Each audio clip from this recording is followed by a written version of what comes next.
Earlier this week, I spoke with defensive end Caden Lyles, and he said that although he was excited about tonight, he did admit that he was just a little bit nervous, and hopefully some of those nerves will be worked out pretty quickly. And the Brewers are kind of feeling something that they haven't felt in a very long time because they haven't actually lost a game in 21 days. And as you mentioned before, Wade Miley pitched an absolute gem today. He went 5.2 innings, not allowing any runs. And then in that 7th inning is where the Brewers kind of ran into a little bit of trouble. Jonathan was asked what the first word that came to mind after he fumbled that football was, and he said it was an F word, but it's not the F word that we're all thinking of. It was fundamentals. He said he has to get back to fundamental football after he does something like that. Yeah, guys, so Mark Murphy said that the Packers search committee narrowed it down to about 10 candidates, but he said that the first 9 just didn't really stand out to anyone. But it just so happens that Matt LaFleur was that 10th candidate, and Murphy jokingly said that his interview went pretty well. It was a pretty tough night for both teams to start things out. Wisconsin was just 2 for 15 from the floor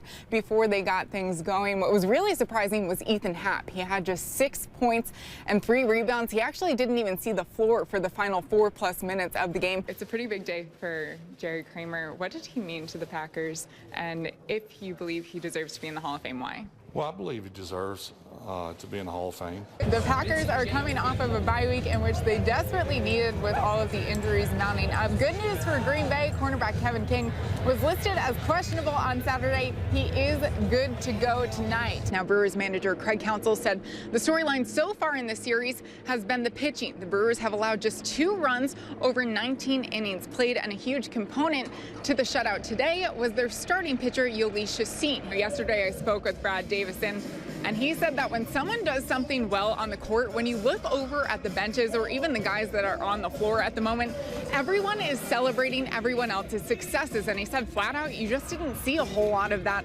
last season. I know another guy that is probably going to be licking his chops to get it back out on the field as well, and that is Packers veteran kicker Mason Crosby. Remember, he had those 4 missed field goals in the Packers' loss against the Lions. He also had a missed extra point. So hopefully he can redeem himself tonight. Just a week after Aaron Jones fumbled the football, taking away any momentum that the Packers had against the Patriots, it was Jones redeeming himself with a strong ground game, pushing the Packers past Miami. Yeah, Steve Stricker and Jerry Kelly actually did really well today. They were both tied for the lead at -13 after Stricker's 18, and then Jerry Kelly had the solo lead at -14 for about 5 minutes, and then McCarron made those back-to-back birdies.